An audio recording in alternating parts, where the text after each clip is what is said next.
Assalamualaikum warahmatullahi wabarakatuh.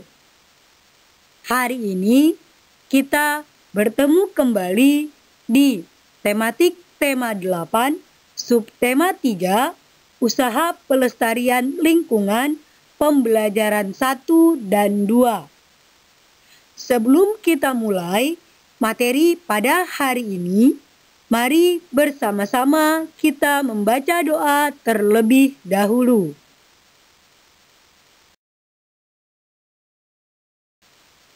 Seperti biasa, sebelum Ibu mulai menjelaskan materi pada pertemuan hari ini, ada beberapa pertanyaan yang wajib kalian kerjakan. Jawaban dari pertanyaan ini terdapat dalam video. Jadi, mohon simak videonya dengan seksama.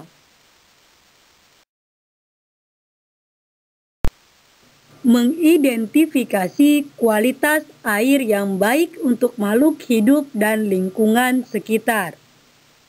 Setiap hari kita memerlukan air untuk beraktivitas, seperti makan, minum, mandi, mencuci pakaian, menyiram tanaman, dan sebagainya.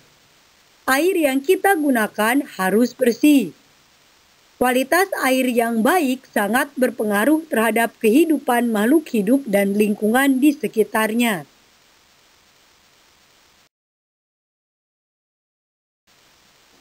Berikut syarat-syarat kualitas air yang baik. Syarat fisika. Yang pertama, air tidak berasa. Air yang berasa dapat disebabkan oleh zat organik, cairan kimia, atau logam yang masuk ke dalam air. Yang kedua, air tidak berbau. Air yang berbau biasanya disebabkan oleh pembusukan zat organik atau pencemaran lingkungan oleh limbah industri. Yang ketiga, air tidak keruh dan tidak berwarna. Air yang keruh dan berwarna dapat disebabkan oleh zat organik atau zat lain yang tercampur ke dalam air. Yang keempat, air tidak memiliki endapan. Endapan air dapat berupa kotoran atau bahan kimia yang tidak larut. Syarat kimia. Yang pertama, memiliki tingkat keasaman yang normal. Yang kedua, air tidak mengandung bahan kimia beracun. Syarat biologi. Air tidak mengandung bakteri patogen. Bakteri patogen adalah bakteri yang berbahaya jika dikonsumsi oleh makhluk hidup tertentu.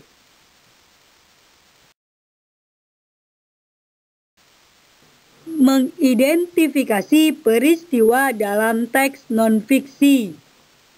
Setiap teks mengandung informasi atau peristiwa di dalamnya. Ayo, ingat kembali bagaimana cara mengetahui peristiwa dalam teks.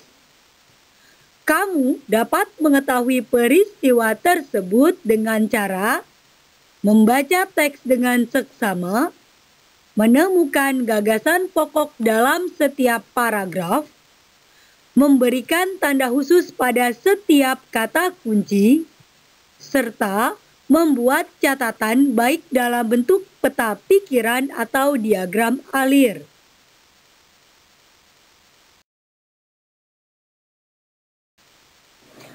Menjelaskan peristiwa penting teks non-fiksi dengan menjawab pertanyaan. Dalam menemukan peristiwa yang terdapat pada teks, terlebih dahulu kita perlu membaca dan memahami isi teks dengan baik. Semua peristiwa tersebut dapat kita temukan dengan menjawab pertanyaan-pertanyaan yang diajukan. Salah satu cara membaca yang baik adalah dengan membaca dalam hati atau tidak bersuara. Dengan membaca dalam hati, kita dapat mencermati hal-hal penting yang terdapat pada teks dan menjawab pertanyaan-pertanyaan yang diberikan.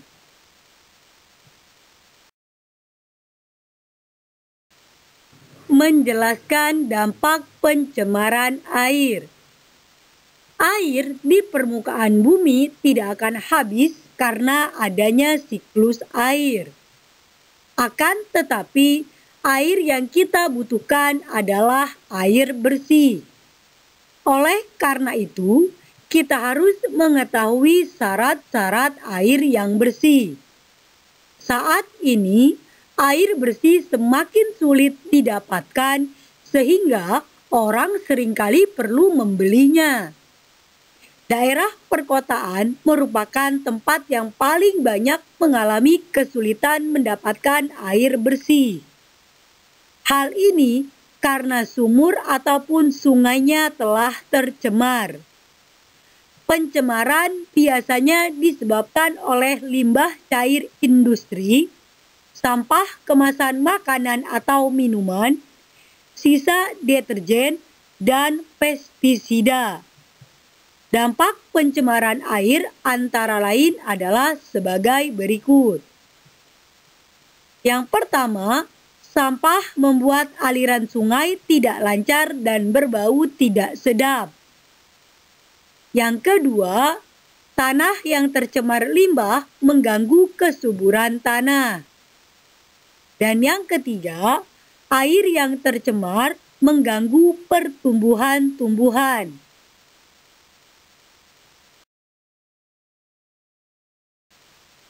Kita dapat mengurangi krisis air bersih antara lain dengan melakukan tindakan-tindakan berikut. Yang pertama, melakukan penghematan air dalam pemakaian sehari-hari. Yang kedua, menggalakkan penanaman pohon. Yang ketiga, membuat lubang resapan air atau biopori. Yang keempat, membangun tempat penampungan air.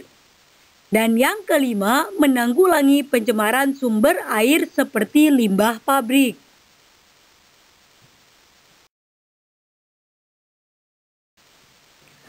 Gambar cerita. Gambar cerita adalah ilustrasi gambar yang dibuat untuk memperjelas pesan teks yang ingin disampaikan.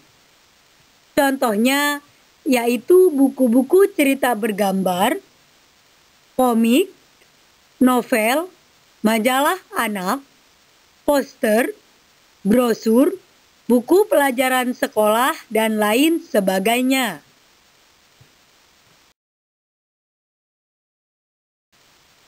Perhatikan contoh gambar cerita berikut ini. Gambar di samping merupakan gambar ilustrasi cerita tentang seorang anak yang sedang menolong temannya yang terjatuh. Pesan yang disampaikan terlihat hidup karena adanya gambar yang dapat mewakili maksud dan tujuan yang ingin disampaikan. Dengan begitu, suatu pesan dapat dengan mudah kita mengerti.